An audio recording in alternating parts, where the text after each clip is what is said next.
Hello everyone, Vinylmation girl here. Welcome back to the book All Fall Down. So today I will be reading chapter 2. So let's get started. Miss Chancellor thinks the room at the end of the hall is mine. I am so paralyzed by her mistake, I don't even know how to tell her that she's wrong. So I just stand perfectly still, watching the lights flicker and buzz when she flips them on.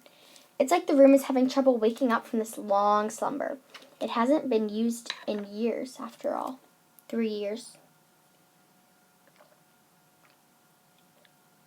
The electrical outlets all look funny, and in the attached bathroom, there is one spout for hot water and another one for cold. There are the things that remind me where I am, how far I have traveled. This isn't just another relocation from one army base to another. This time I am in deep enemy territory, and I am on my own. Miss Chancellor opens the window and lets the cool breeze fill the room. It smells like the sea. Now, I know we've arranged for the majority of your things to be shipped over, but, oh good, someone brought your luggage up. She motions to the big rolling suitcase and duffel bag that sit beside the bed. You should have plenty of time to unpack before dinner. Would you like some help? She stops and watches me for a moment. Eventually, though, the silence is too much and she blurts out, "So, what do you think?" She smiles too brightly. I feel like there's too much riding on whatever answer I'm being asked to give. Do you like it? Someone has put fresh flowers on the desk, and I reach out to touch them. I eye the white lace curtains and the big queen bed with the twirly, twisty frame and soft pink canopy. It is every little girl's dream room. Too bad I'm not a little girl. Too bad I'm not my mom. I think there's been some kind of mistake, I say too quickly. I'm always in the yellow room. I point in the direction of the smaller bedroom 3 doors down. That's my room. That's my room. Well, your grandfather and I thought you'd have more comfortable in this room, since you'll be staying with us longer this time. It's longer, see, and of course it has its own bathroom, and this is my mom's room, I say, as if she doesn't know, as if it isn't obvious. There are signs everywhere. The ballerina top jewelry box on the dresser to the stuffed animals at the window seat. Every summer of my childhood, my mother made a pilgrimage back to a room that never changed. She grew up, but it did not. When I was a kid, I thought it felt like a time machine. Now it felt like a shrine. We can redecorate, Miss Chancellor tells me. Of course you should pick out your own things. We have a lovely selection of furniture in the attic. Do you like antiques? She asks, then realizes how silly it sounds. Of course you don't like antiques. Well, maybe we can ship some of your furniture over from the States if you prefer. That's okay, I tell her. I don't have a home there either. For a second, she looks at me like I'm the saddest little orphan in the world, so I point at myself and say, "Army brat," as if living in 10 bases in 15 years has left Anna impervious to change. As if what happened, it just something else I can move away from and forget. Oh, she nods. Well, how about we go look around the attic just in case, or you can move into the yellow room if you think that'd be better. As she talks, I put aside the lacy curtain and stare at the window. Mom's old room is at the back of the embassy, right beside the ancient wall that runs down the city edge. From my place on the 3rd story, I have a bird's eye view of the Russian flag that waves atop the next building over. On the other side, I see Germany and a smidge of Canada. Dozens of embassies, all stacked together like dominoes in a ring around the city. Suddenly, I'm overwhelming, afraid that I'm going to knock them all down. It's just a matter of time. That's why, even with the window open, I'm finding it hard to breathe. Miss Chancellor is saying something about dinner plans and midnight curfew. She doesn't notice that the walls are closing in. Her wrists don't itch so badly she wants to scratch them until they bleed. She opens the closet and pushes aside a red sundress. She doesn't hear the voice in the bathroom calling, "Gracie, honey, can you zip me up?" I close my eyes and take a step back, but Miss Chancellor doesn't notice. She's not looking closely enough. "Grace," Miss Chancellor says, "what do you think?" I think I have to get out of here. I need to run, to breathe. I start struggling for breath. "Gracie, are you okay?"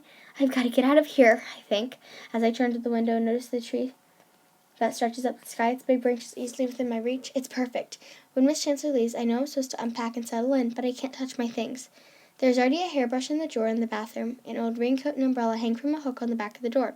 The dresser drawers are empty, but the shelves are full of books. My mother's books. Nancy Drew and Agatha Christie. She always loved a good mystery. And the one thing I know for certain is that I don't want to be here. Not in this room, not in this embassy, not in the city of Velica or the country of Adria. I don't want to be here.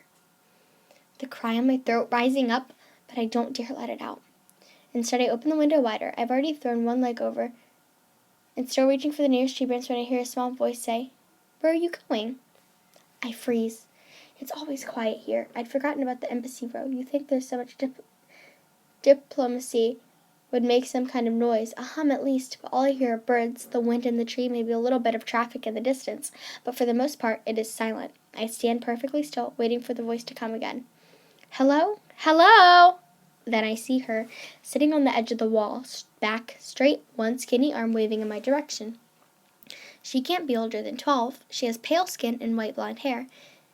It's like looking at a ghost. "Where are you going?" the girl asks again. Her accent is Northern European. German, perhaps? "Nowhere," I say. "You look like you're going somewhere." I climb back into my mother's room and rush out the door. I'm not going to have a panic attack. I'm not going to let it come and sweep over me. I'm not going to give anyone a reason to call my father or the doctors to count my pills or make me talk. I solemnly swear that I will never talk again if I can help it. So I run faster. The stairs come two at a time, swirling, spiraling, taking me away from the room with the canopy bed, from the hairbrush and the mysteries, from the problems I can't solve. But as soon as I reach the landing, I see the bottom of the stairs and the boy who is already standing there, waiting. I freeze, stunned. He is not supposed to be here. When he says, "Well, if it isn't Grace the Ace," I know it's too late to run. Wherever I might hide, he'd find me. He's always able to find me. "Isn't that what your brother always calls you?" But doesn't wait for an answer. "Anyway, welcome back." He smiles like it's the easiest thing in the world, like he's exactly where he's supposed to be. But he's not. His accent alone is enough to tell me that he is in the wrong side of the wall. He is not supposed to be here. For a second, I almost wish Miss Chancellor was still with me. I feel too small again. The embassy too big. It's like I'm 10 and about to be in trouble. Locked in a closet, then scolded for following the boys and told back to go to my room. I feel the sudden urge to jump off the wall or out the window, just to prove I can. "So when did you get in?" "I'm sorry," I say, forcing myself to walk closer to the blue eyes that are staring back at me. Too big, too intense.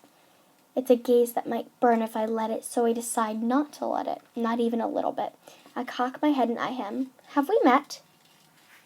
I ask. The boy laughs. "Nice try, Grace. So how's Jamie?"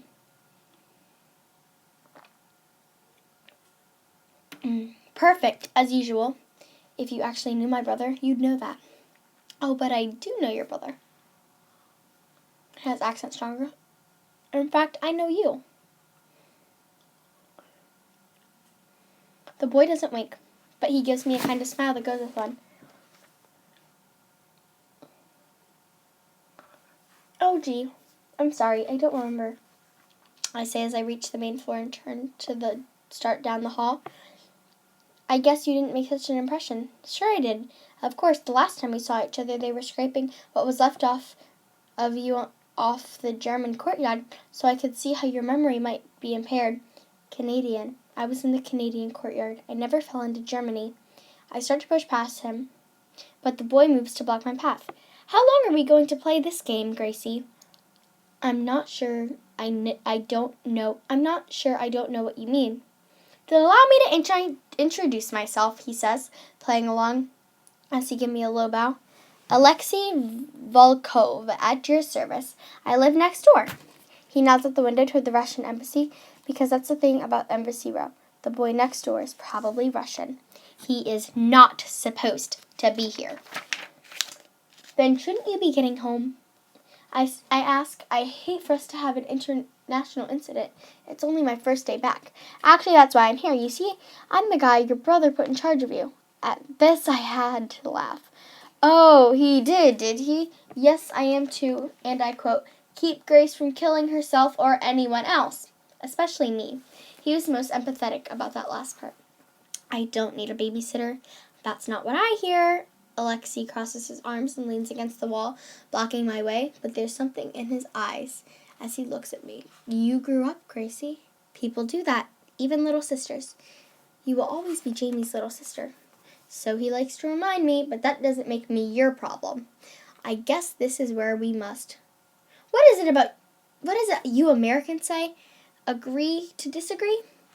Alexei has lived on Embassy Row since he was 3. He's attended the English-speaking international school since he was 5. His English is as good as mine, but he likes to play this game. They all do. I don't play any game that I can't win.